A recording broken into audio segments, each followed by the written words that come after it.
Assalamualaikum warahmatullahi wabarakatuh. Salam sejahtera bagi kita semua. Salam Om Swastiastu, Namo Buddhaya, salam kebajikan. Alhamdulillah, Rabbil Alamin.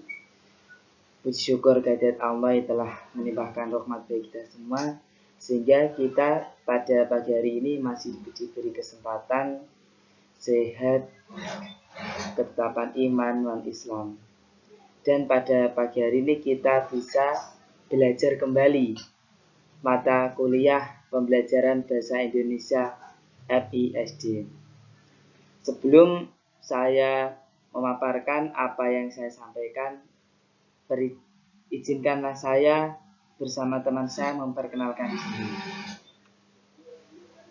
Nama saya Muhammad Bahrul Ulum, NIM 191400001. Saya di sini dalam pemaparan materi didampingi oleh teman saya Siti Salwa Lita Azizah, NIM 191400102. Kami dari PGMI-A tahun 2009, angkatan 2019, UIN Maulana Malik Ibrahim Malang. Di sini saya dan teman saya akan membahas tentang pengkajian kurikulum Bahasa Indonesia NISD. Pasti sudah banyak dibahas dalam ranah-ranah pembelajaran umum tentang kurikulum itu sendiri. Selanjutnya yang pertama yang akan kita bahas yaitu tentang manfaat atau fungsi kurikulum. Pasti dari teman-teman sudah tidak asing dengan kata-kata manfaat dan fungsi, atau bisa diartikan dengan kegunaan kurikulum. Nah, kegunaan, manfaat, fungsi kurikulum itu ada 4. Yang pertama itu ada fungsi pendidikan umum atau Common and General Education. Selanjutnya itu exploration. Yang ketiga ada supplementasi atau supplementation. Yang keempat ada keahlian atau specialization. Nah, kita akan bahas tentang fungsi pendidikan secara umum. Fungsi pendidikan secara umum yaitu mempersiapkan peserta didik agar mereka menjadi anggota masyarakat yang bertanggung jawab. Jadi di sini fungsi kurikulum adalah untuk memberikan stimulus atau gambaran kepada peserta didik agar mereka mempunyai sikap tentang bagaimana rasa bertanggung jawab. Nah, di sini ditekankan yaitu mereka mempunyai sikap bertanggung jawab pada diri sendiri, bertanggung jawab kepada hak-hak orang lain dan lain sebagainya. Itu termasuk tanggung jawab. Selanjutnya yaitu eksplorasi yaitu menekankan bagaimana kurikulum harus dapat menemukan dan mengembangkan minat dan bakat masing-masing siswa. Di sini peran atau kegunaan kurikulum di sini yaitu menumbuhkan atau mengembangkan minat dan bakat masing-masing siswa yang asalnya belum mempunyai atau masih sedikit. Di sini ditekankan yaitu bagaimana mencetak atau menimbulkan atau memunculkan bakat-bakat yang terpendam itu. Selanjutnya itu suplementasi atau tambahan, yaitu kurikulum sebagai alat pendidikan seharusnya dapat memberikan pelayanan kepada setiap siswa sesuai dengan perbedaannya.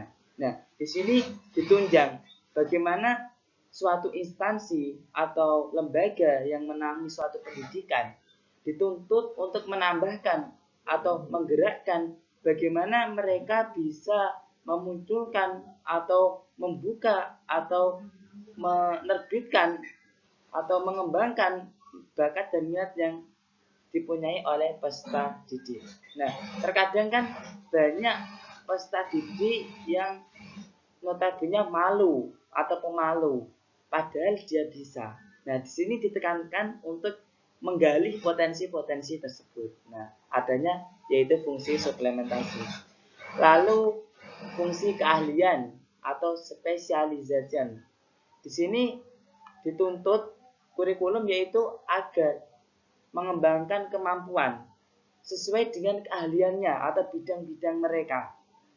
Jadi fungsi dari kurikulum adalah mengembangkan yaitu sesuai dengan keahliannya. Jadi jikalau memang suatu anak tidak bisa mengcover semua mata pelajaran, pasti dalam setiap mata pelajaran atau satu atau dua mereka itu ahli dalam bidangnya.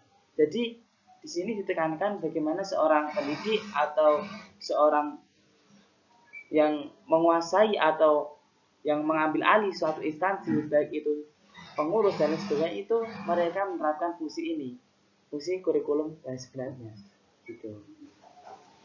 Nah, itu adalah manfaat atau fungsi kurikulum. Setelah saya melakukan observasi, terutama di SDN 01 Somosari yang saya ambil kemarin, di sini saya menemukan bagaimana manfaat dan fungsi kurikulum ini diterapkan dalam pengembangan pembelajaran. Yang pertama, fungsi pendidikan umum, yaitu bertanggung jawab. Ini di sini saya mengamati yaitu pada pembelajaran kelas 5 terutama, yaitu mereka diberi suatu tugas, suatu kerja rumah. Pada kemarin dalam saat pandemi, diberikan tugas di rumah yaitu membuat seperti balok, kubus dan sebagainya. Nah, ini adalah bentuk tanggung jawab mereka sebagai seorang pelajar untuk mengerjakan tugas tersebut. Nah, itu. Lalu ada eksplorasi. Mereka di sini mereka mengembang dari instansi yang saya amati atau saya observasi dan saya wawancarai dari pihak kurikulum, pihak guru kelas, pihak guru pengampu dan kepala sekolah di sini itu menemukan suatu kegiatan tersendiri seperti mengadakan ekstrakurikuler dan lain sebagainya. Nah, lalu selanjutnya adalah suplementasi tambahan. Ini saling berkesinambungan antar eksplorasi, yaitu dimana menekankan atau menarik atau memberikan perhatian khusus. Dan dalam suplementasi ini dalam tanda kutip yaitu memberikan perhatian khusus gitu. Nah, itu tadi yang suplementasi. Lalu saja keahlian. Keahlian sini ditekankan pada SDN 01 Somosari menerapkan bagaimana jikalau memang anak tersebut belum bisa menguasai dalam mengcover semua mata pelajaran, di sini mereka diberi suatu eksak atau dalam sini dinamakan eksak atau pembelajaran bertaraf kecil. Jadi dikelompokkan. Contoh, keahlian mereka dalam segi apa? Contoh dalam segi ekstrakurikuler, pramuka, ada penaungannya lebih intensif lagi, ada dibimbing. Lalu ada pembelajaran ilmu eksak seperti IPA, matematika. Nah, itu mereka dibimbing secara intensif kembali. Ada sosial dan ada lain sebagainya. Di sini itu ditekankan dalam pengembangan fungsi kurikulum ini dalam SDN 01 Somosari. Selanjutnya kita membahas tentang komponen-komponen kurikulum 2013. Kurikulum adalah suatu penunjang atau sistem pendidikan yang sangat signifikan atau sangat harus ada di dalam suatu pendidikan yang namanya kurikulum. Nah, komponen adalah suatu penunjang yang ada di dalam kurikulum itu sendiri. Nah, komponen-komponen kurikulum itu apa saja? Komponen-komponen kurikulum ada 4. Yang pertama yaitu tujuan, yang kedua ada komponen isi, yang ketiga ada strategi dan metode, yang keempat ada evaluasi. Nah, di sini kita akan bahas tentang tujuan. Nah, pasti teman-teman sudah mengenal lah apa itu arti tujuan yang telah disampaikan dan telah teman-teman dapatkan dari pengalaman yang baru-baru, yang pengalaman yang teman-teman alami. Tujuan. Di sini komponen kurikulum ada mempunyai tujuan. Tujuan di sini ada 4. Tujuan pendidikan nasional. Apa sih itu tujuan pendidikan nasional? yaitu sesuai dengan kaidah dalam Undang-Undang Dasar tentang Tujuan Pendidikan Nasional, yaitu mencerdaskan kehidupan bangsa. Nah, di sini ada tujuan pendidikan nasional. Selanjutnya ada tujuan institusional, yaitu tujuan yang diprogram atau yang diambil alih oleh suatu instansi atau lembaga tertentu. Selanjutnya ada tujuan kurikuler. Tujuan kurikuler itu tujuan tentang bagaimana suatu mata pelajaran tercover atau mata pelajaran terpenuhi, tujuannya itu tercapai. Nah, itu namanya tujuan kurikuler. Selanjutnya tujuan instruksional atau tujuan pembelajaran. Nah, ini tujuan yaitu tujuan mereka suatu pembelajar itu para peserta didik itu mampu menyerap materi yang telah ditangkap. Nah, di sini itu ada kesinambungan. Yang pertama ini dari atas, yaitu dari tujuan pendidikan nasional, ini ruang lingkupnya besar. Dalam saya ibaratkan itu ini sebagai bulatan gitu. Tujuan pendidikan nasional itu mencakup umum, yaitu mencerdaskan kehidupan bangsa. Lalu tujuan institusional, yaitu ini di dalamnya dari pendidikan nasional atau di bawah dari tujuan pendidikan nasional, yaitu yang di sini ruang lingkupi lembaga. Jadi tadi lingkaran besar, lalu lingkaran kecil, ini mencakup tujuan institusional. Nah, di bawah tujuan institusional, di sini ada tujuan kurikuler. Nah, di dalamnya ada tujuan kurikuler, yaitu yang di bawahnya institusional. Tadi dari lembaga, lalu ke mata pelajaran. Setelah itu instruksional, yaitu materi. Berarti tadi ada mata pelajaran, lalu materi pada pembelajaran saat itu. Nah, di sini berarti ada kesinambungan. Yang pertama itu ruang lingkupnya nasional, bangsa, lalu lembaga, lalu mata pelajaran, lalu materi pembelajaran. Nah, itu komponen kurikulum dalam fun tujuan. Nah, itu ada 4 tadi. Selanjutnya adalah komponen isi. Segala sesuatu yang diberikan kepada anak didik dalam kegiatan belajar mengajar dalam rangka menggapai tujuan. Nah, itu komponen isi. Di dalam komponen isi itu sendiri ada suatu kriteria di mana isi kurikulum harus sesuai, tepat dan bermakna bagi perkembangan siswa. Nah, tepat dan bermakna bagi perkembangan siswa. Nah, lalu ada isi kurikulum harus mencerminkan kenyataan sosial. Di sini ditekankan harus mencerminkan kenyataan sosial. Nah, itu. Lalu ada lagi namanya isi kurikulum harus mengandung pengetahuan ilmiah yang tahan uji. Jadi isi kurikulum itu sudah mengandung pengetahuan ilmiah yang tahan uji, sudah teruji gitu. Maksudnya sudah benar-benar sudah diakui atau kebenarannya sudah teruji. Nah, itu kurikulum. Lalu kriterianya ada yang namanya isi kurikulum mengandung bahan pelajaran yang jelas. Bahan pelajaran itu jelas. Ya, itu. Isi kurikulum jelas bahan pelajarannya.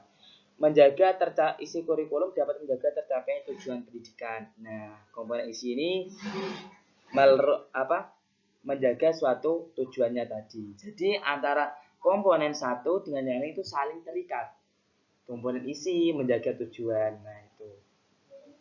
Selanjutnya itu ada strategi dan metode. Di sini ada perencanaan, metode, dan perangkat yang direncanakan untuk mencapai tujuan tertentu. Nah, di sini saling berkesinambungan antara komponen isi dan tujuan. Rencana itu telah benar atau salahnya, lalu metode-metode apa yang digunakan, model-model apa dalam pembelajarannya. Ini kan saling berkaitan dengan isi tadi, isi atau materi yang digunakan. Nah, setelah itu akan terjadi suatu tujuan, pencapaian suatu tujuan. Nah, selanjutnya itu evaluasi. Evaluasi adalah suatu program untuk memberikan penilaian dan penentuan arti atau faedah suatu pengalaman. Nah, di sini komponen evaluasi itu ada banyak syaratnya, seperti memiliki syarat validitas, yaitu evaluasi harus benar-benar mengukur apa yang tidak diukur validitas, lalu reliabilitas, reliable, menunjukkan ketetapan hasil, reliable, lalu efisiensi, suatu alat dipergunakan tanpa membuang waktu, efisien, nah menempatkan efisien, lalu kegunaan atau kepraktisan. Nah, di dalam evaluasi itu nanti ada yang namanya evaluasi bentuk tes dan non tes. Nah, ini menurut penganalisan saya dalam pengembangan observasi saya yang telah saya dapat, yaitu di sini telah diterapkan atau komponen-komponen kurikulum ini telah diterapkan di SDN 01 Sumbersari, mulai dari tujuan, komponen isi, strategi, dan metode, lalu evaluasi. Di sini mereka saling berkolaborasi, saling menguatkan atau saling penting, saling keterkaitan antara komponen-komponen kurikulum tersebut. Nah, ini adalah komponen-komponen kurikulum 2013. Selanjutnya yaitu membahas tentang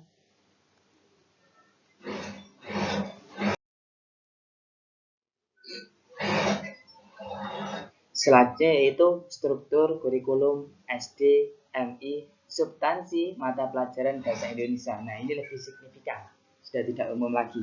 Ini lebih mencakup pada substansi mata pelajaran bahasa Indonesia. Sebelum kepada ranah substansi mata pelajaran bahasa Indonesia, di sini saya akan memaparkan tentang perbedaan antara kurikulum 2013 dan struktur kurikulum KTSP.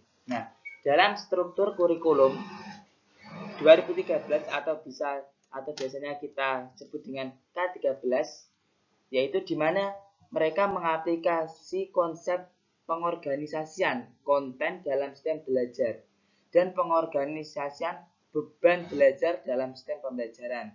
Berbeda dengan KTSP, yang di mana struktur kurikulum KTSP ini merupakan pola dan susunan mata pelajaran yang harus ditempuh oleh peserta didik dalam kegiatan pembelajarannya.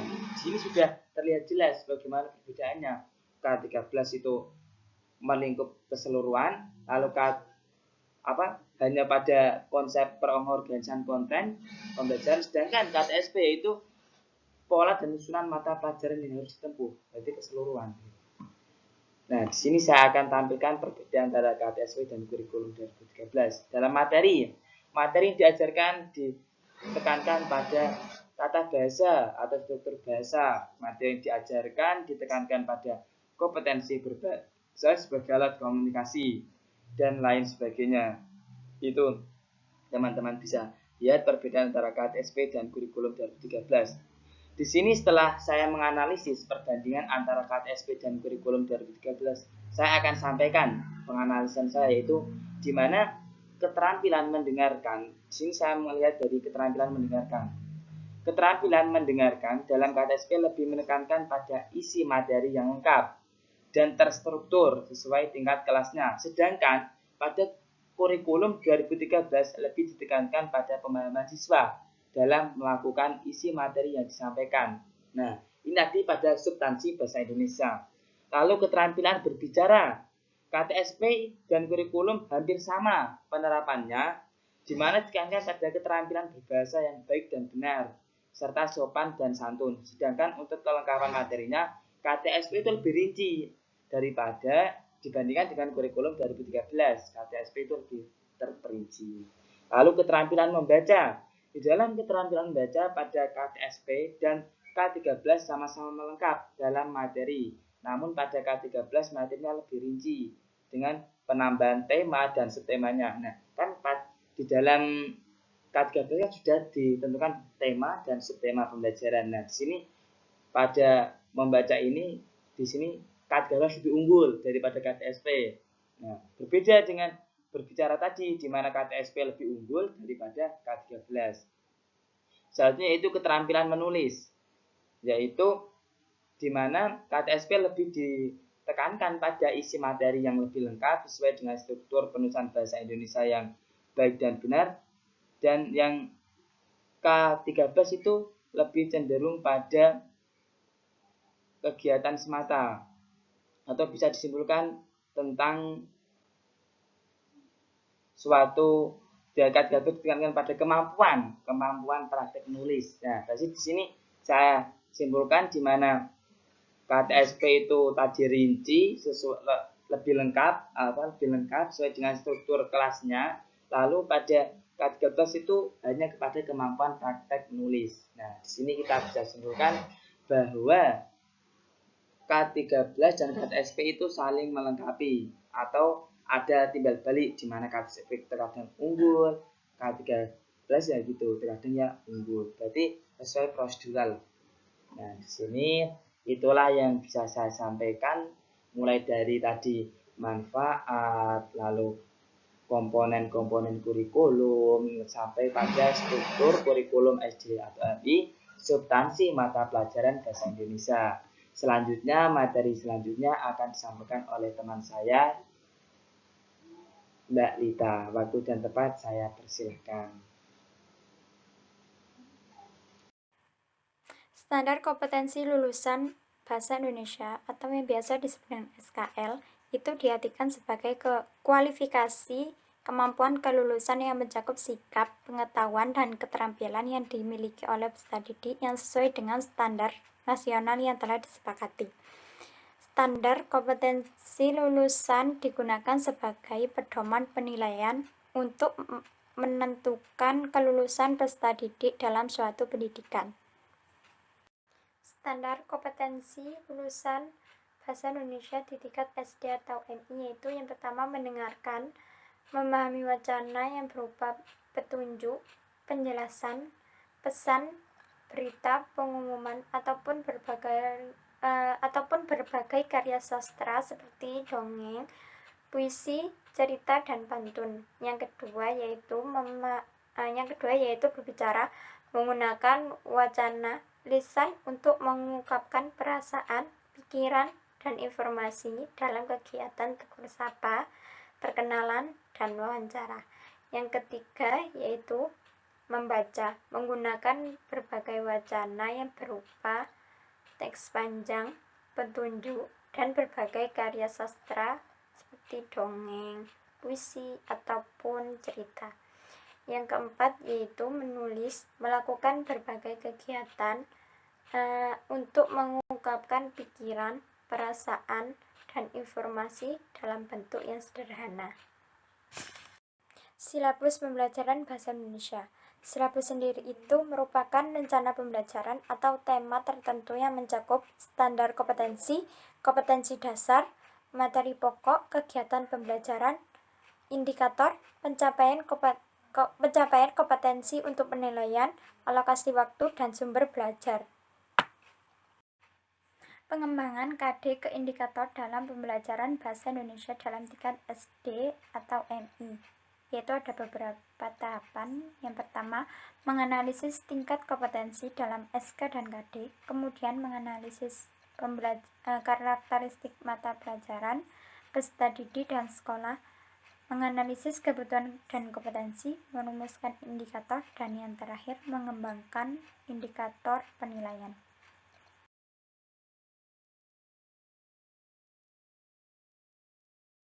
Alhamdulillah, pemaparan materi dari kami telah selesai. Jika ada tutur kata atau penyampaian yang kurang berkenan, baik itu dari segi materi atau penyampaiannya, dari kami mohon maaf yang sebesar-besarnya. Jika ada kurang jelas, silakan ditanyakan di kolom komentar. Dari saya mewakili kelompok kami, mengucapkan banyak-banyak terima kasih. Akhirul kalam, wassalamualaikum warahmatullahi wabarakatuh.